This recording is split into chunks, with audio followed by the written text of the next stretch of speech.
Hello there, my fellow boutique Blu-ray enjoyers. Today we have two very special things to talk about. The latest 4K releases from Second Sight Films. Two uniquely wonderful films from body horror master David Cronenberg. We have The Brood and Scanners. Both have received the lovely limited edition treatment from Second Sight Films that so many collectors adore. So I'm going to talk about these one by one and give you my thoughts on the film and the new 4K presentation and all of the extra stuff that you get. Let's go chronologically, starting with The Brood from 1979. This is a Cronenberg film starring Oliver Reed, which sounds a bit like a fan casting because those are two people you wouldn't really necessarily put together in a film, but circumstances led them to working together along with Samantha Eggar and Art Hindle on a story that is very peculiar. Oliver Reed plays this psychologist who has a very peculiar way of carrying out his work. And it's his work with this woman who she's been institutionalized. Her husband is becoming very concerned for her. And in the backdrop of all of this, there are people being murdered by these mutant-looking children. And it's all a bit strange and horrifying, to be honest. There are some sequences in this film which are etched into my brain from when I first watched this probably about 10 years ago now. In particular, it builds towards this end sequence which is completely horrifying and just will absolutely turn your stomach with what you're watching. When I watched this for the first time, this was honestly, I'd never seen anything like where this film goes towards the climax. And I think it's with The Brood that Cronenberg is really coming into the name of master of body horror, because the end of this film certainly is some of that. So it's a fantastic early Cronenberg film, one that absolutely has to be seen by fans of horror. And certainly if you've liked some of Cronenberg's other films, his big ones like Videodrome and The Fly, you should go back and watch this one because there is a lot to like here. It's also worth noting that until the last decade or so, David Cronenberg shot all of his films in his home country of Canada. And I don't know how else to put it, but these films have a certain Canadian feel to them. I've never been to Canada, but I can watch these films and distinctly know that I'm not watching a film set in England or in the United States of America. So a very interesting, unique look at Canada and perhaps some of the strange things that could go on there. Anyway, what am I even saying? Let's talk about the actual 4K release that I have in front of me. And this looks excellent. It really does. I was trying to find my older Blu-ray copy of this because I have the Second Sight Blu-ray of this, which must have come out over 10 years ago. And I don't have that to compare to this new release, but this looks absolutely perfect. It looks filmic, so no horrible smoothing or any dodgy stuff there as far as I'm concerned. And then in terms of colours, everything looks natural. Again, I can't compare it to the older release, but it does not look like it is pushed into any sort of different colour other than it should be. So it doesn't look overly green or anything like that. The contrast is beautiful. Everything looks clear. Detail is there. And for me, this is a perfect presentation of this film. I'm sure perhaps some people might pick up on other little things here and there, but on this initial go with this limited edition set, I didn't notice any problems. So I had a great time revisiting the film, and on beautiful 4K, it was a real treat. But of course, with a Second Sight release, that isn't everything that you get, because you get tons of special features on the actual disc itself. The release actually comes with a J card on it, so you can actually see there's lots of stuff here. I haven't had the chance to fully listen to the two audio commentaries yet, but yes, there are two audio commentaries, and then there are various interviews with the people involved in the film, some of the actors. You've got one with composer Howard Shore, who worked a lot with David Cronenberg. The only thing that doesn't seem to be here, and maybe I missed it amongst here, but there's no new interview with the man himself. And it could be that just he's too busy, perhaps he's working on a new project. But it would have been great to see something new with him, talking about The Brood and looking back on it, you know, almost 50 years later at this point. In terms of the physical extras and the package itself, it is in this lovely rigid slipcase. I love this new artwork for the film.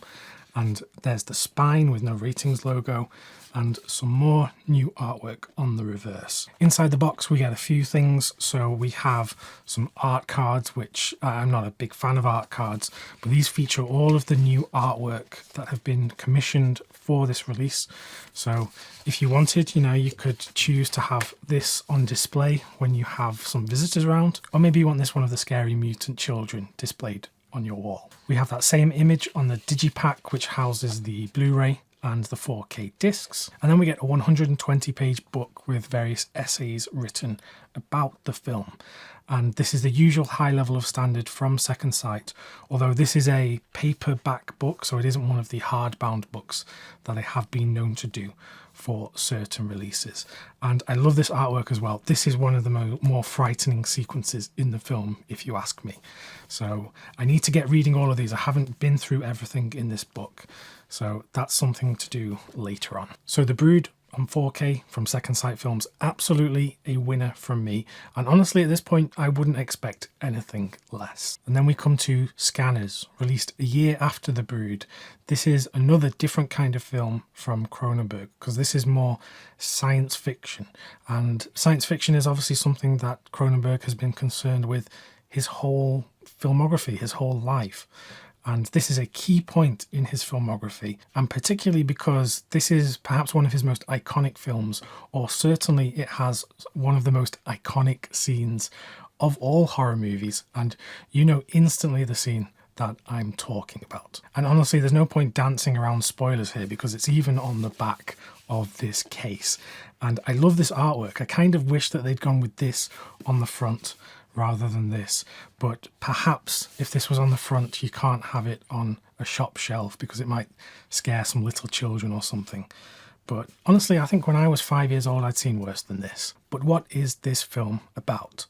Well, some people have this extreme gift, or is it a curse, where they can control other people with their mind. These people are called scanners, and one of these scanners is on the run because he just wants to cause destruction and he wants to rule the world.